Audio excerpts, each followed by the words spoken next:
Hi Oliver, good to see you. Hi. Kevin De Bruyne has announced today that he'll be leaving Manchester City after more than a decade.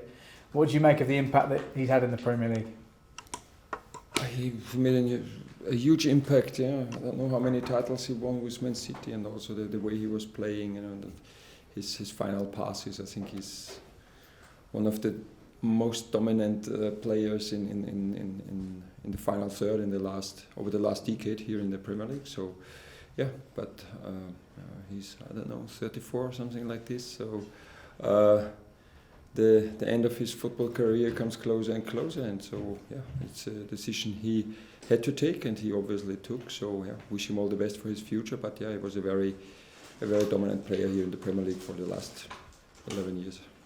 Back to Crystal Palace, in terms of team news for this weekend, Chris Richards, will he be back in contention to play? No, unfortunately, it was very close. He trained with us today, or he was outside on the pitch, so it was really a very short session.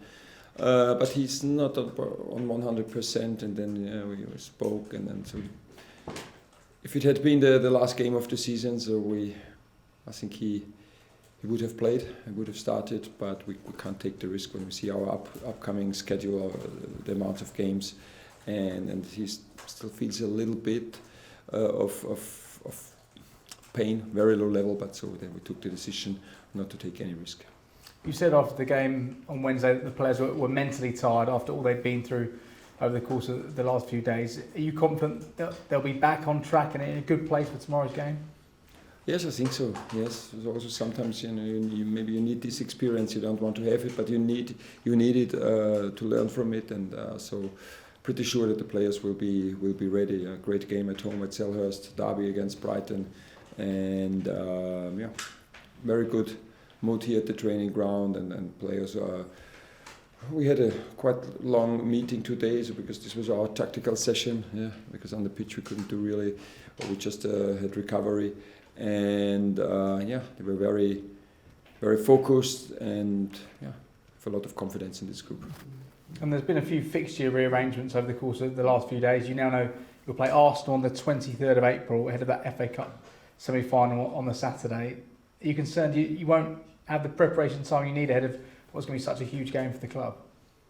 No, it's great. We played two teams who are in the quarterfinals of the Champions League, so it feels like we are in the quarterfinal of the Champions League. Yeah, when we face these teams within 3 days, and we will give our best in both games. And we knew that this will be because when you see there was obviously no other date possible for the Arsenal game, because if they qualify for the semi-finals in the Champions League straight after the Cup, and even the same with Aston Villa, so they have I think a tougher schedule in the next 3 weeks because they play the 2 Champions League games as well. So we have one postponed game against Newcastle. Overall, it's as I mentioned, it was a very busy January and February. Then it was a very relaxed March, and now we're looking forward to this busy April and May, because that means we are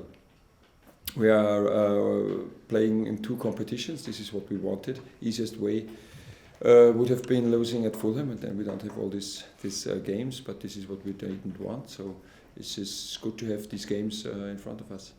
It's been reported in Germany that RB Leipzig are interested in potentially making you their new head coach. What do you make of those reports, and how happy are you with life here at Crystal Palace? I'm very happy, but I'm not happy with all the stories. So I told you I don't read all these stories, but my mom messaged me, and it's just like, I don't know.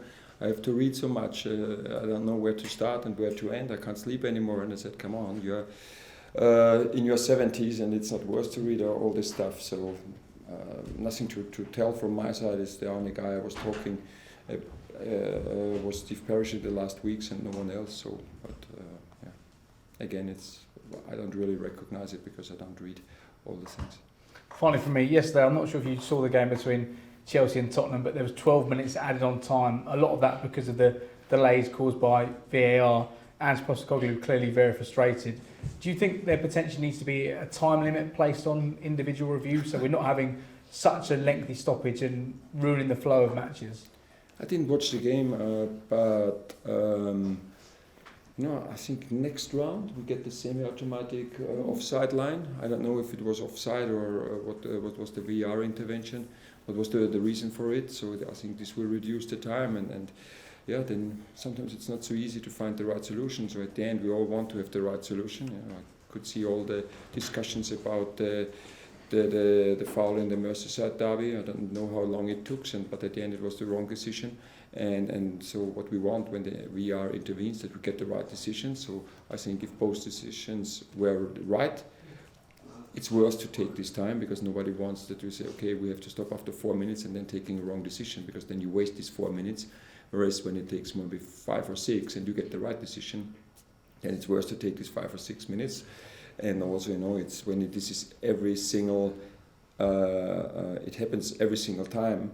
I think then we should start the discussion. But when it's once or twice, okay, unfortunately it was twice in the same game, but very often it's really quickly decided. And so again, I'm a friend of justice, and that's why I'm a friend of VR.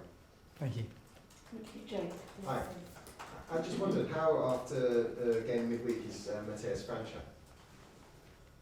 Oh, he was, of course, it was, yeah. But he's also, to be honest, he always had a good mood, even when he had not the best personal times. So, and yeah, he felt well, was laughing and having a good mood. But everybody here, so again, we're in a great period of the season. We were all feeling well, so almost everybody is available at many positive circumstances, and I think the weather is like it hasn't been over the last decade here in London, so we are enjoying the time at the moment. James asked you about the mental fatigue. I was just wondering, how do you address that after a game? Is it just as simple as a day off? No, I think the first thing is not always talking about it. It's again, and it is. We recognized it. We could see it. The players could feel it, and then it's gone. So yeah, you know, it doesn't mean that you always. This takes 4, 5, 6 days. Yeah, it happened, and then we could see that we showed them today that in many moments we played completely different than we wanted to play, in and out of possession. So, but this can happen, and you know, when it's the same, maybe a comparison when you write 9 times, you have your best exam in school. I don't know, it's A here in England. A. Yeah. What's the worst one? F. F. Yeah, and then you have one with an F. That doesn't mean that you are you always get an F. You know, then it's okay, accept it. Wasn't maybe not the best day, and then looking forward to the next challenges, and this is what we did. Obviously, that's Brighton at the weekend, a team that plays similar style, you have a similar-ish philosophy to their manager. Are these the kind of games that, as a result, you're looking forward to more? Absolutely, no. Brighton did really well, so also I think they are not really pleased with this week here, with the losing on penalties against Nottingham, and now at home. I think the result doesn't mirror the game against Villa, because it was a very tight game. They had their situations, and then they were. They conceded their first goal after an onset play in the transition, but yeah, I think in 2025 they're one of the top teams in the Premier League, scoring many goals, very threatening in their attack, a lot of pace.